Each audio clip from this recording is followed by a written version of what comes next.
आहा, जिस वन में आते समय प्रजावासी दुखी होते थे, वह वन कितना सुखदायी है।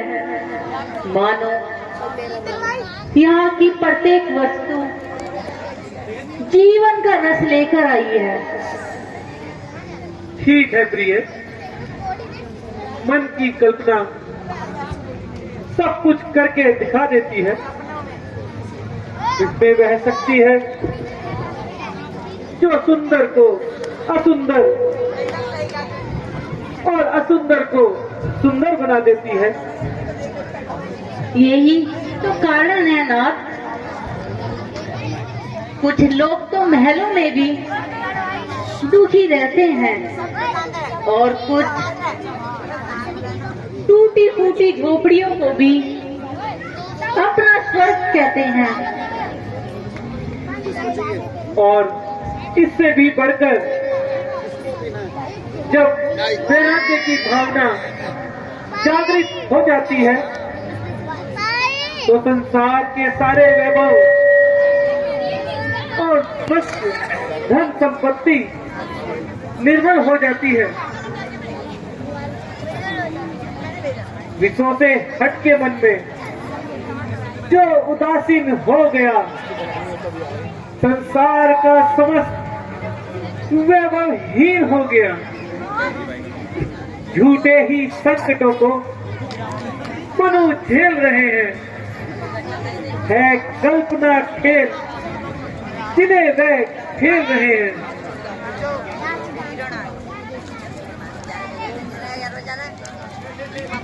आपको दिखाना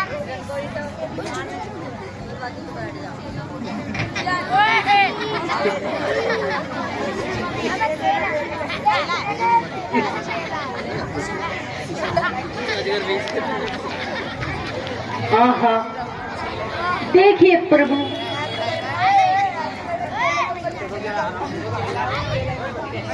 यह मेरे वन की छटा का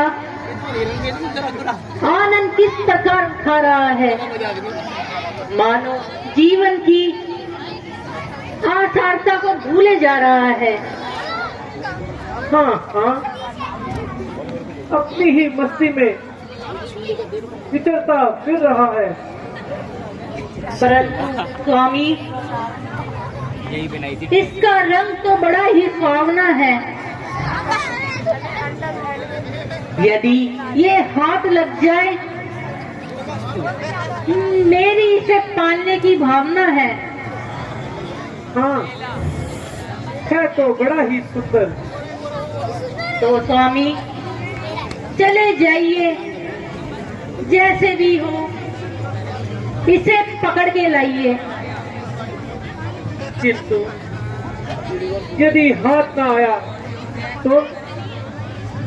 तो फिर इसके चरण की मृग छाला ही बना लेंगे। अच्छा, तो मैं जाता हूँ। तुम सावधान रहना। जिस दिन से खरदूषण का वध किया है, राक्षसों का बहुत ही जोर हो गया है। मेरे पीछे यहाँ से एक पग भी न बढ़ाना।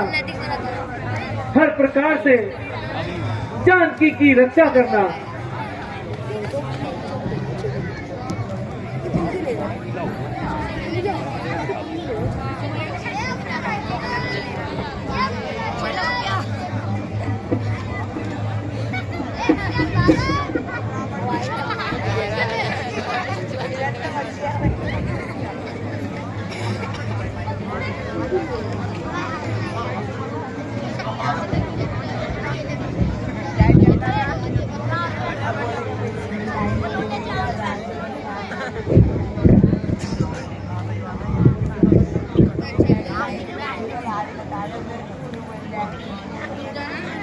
लक्ष्मण, लक्ष्मण, जल्दी आओ, मेरे प्राण बचाओ।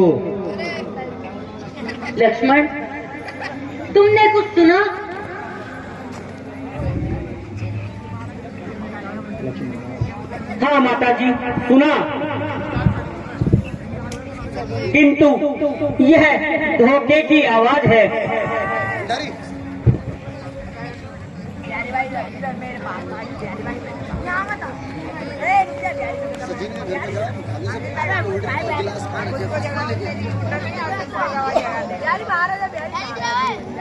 नहीं नहीं, तुम जल्दी जाओ। उनमें कोई अविश्वसनीय संकट आया है, इसलिए ही तो तुम्हें बुलाया है। माता जी, ऐसी भूल न कीजिए, कुछ सोच समझकर आज्ञा दीजिए। तो तुम भाई के संकट में भी काम ना आओगे? माता जी, संकट तो तुम जाना नहीं चाहते हो? जो इस प्रकार उल्टी सीधी बातें बनाते हो? माता जी, आप धीरज करें, किसी प्रकार की चिंता ना करें। अधर्मी राक्षस है, जाल धोखे का बनाते हैं।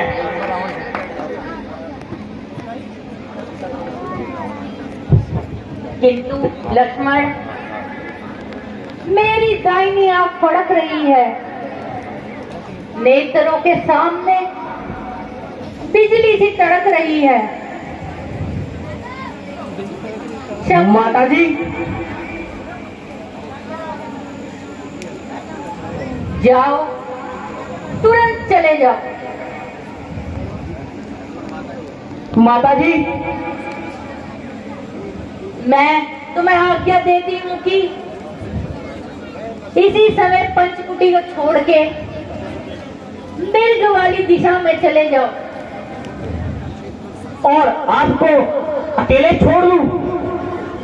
हाँ, छोड़ दो।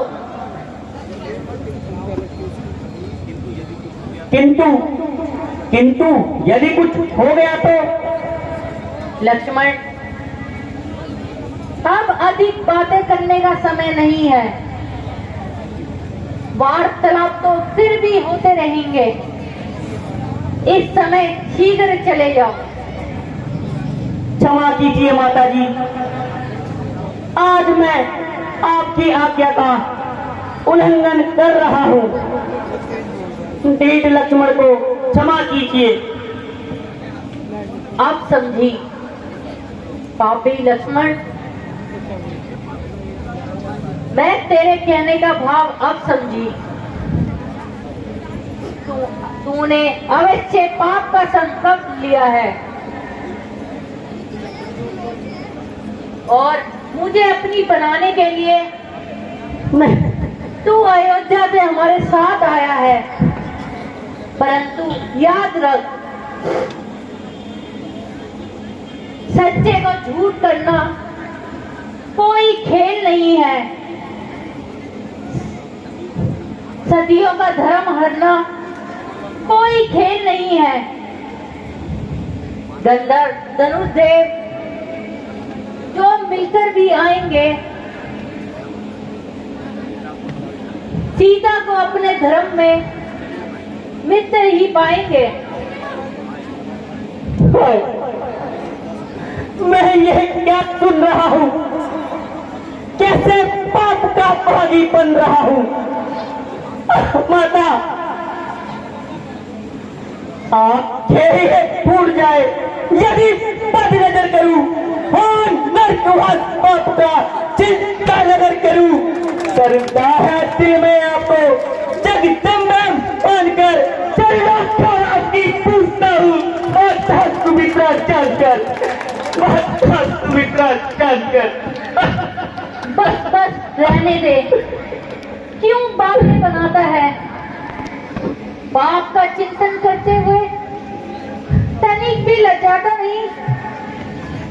पाप है दिल में तेरे, क्यों सोचता है धाती? मेरे तुतलाने को बस मीठी रसीली बात से विधाता क्या दिखाया, वो माता का मन उल्टा, गिरे आकाश से बिजली, जाओ और मेरा चलन उल्टा, नजर उल्टी वचन उल्टा, प्राण उल्टा तो कदन उल्टा, सारा जगत उल्टा, बिहू उल्टी गगन उल्टा, समय उल्टा तो मन उल्टा, सकल आहार उल्टे होते हैं, गर्म की जब और होती है सब उहार उल्टे होते हैं। माता जी नहीं, हाय कपटी लक्ष्मण, नहीं माता जी नहीं, ऐसा न कहिए। मुझे क्या पता था तू वनों में आकर इस प्रकार विश्वासघात करेगा, भाई का सेवक बनकर भाभी के साथ विश्वासघात करेगा। नहीं नहीं, भोलेपन से मैं नहीं थी, जान की पापों का नाश, क्या समझती थी कि बस माता जी नहीं आएंगे काम। बस माता जी बस करिए, अब नहीं सुना जाता। मैं अपने मन को मैं आप ही जानता हूँ। लीजिए लीजिए, भाई की आज्ञा को तोड़ता हूँ और आपकी आज्ञा को मानता हूँ, परंतु आप इतनी कृपा करना।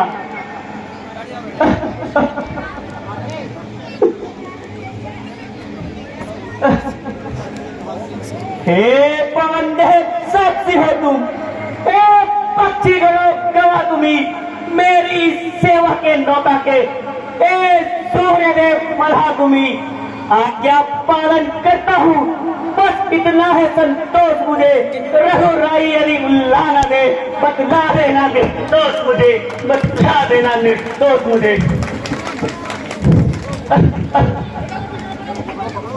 अच्छा माता जी, मैं बजिया की आज्ञा को तोड़ता हूँ और आपकी आज्ञा को मानता हूँ। आप इतनी कृपया करना, आज्ञा के भीतर दास रहा, आप इस रेखा के भीतर रहना, इस रेखा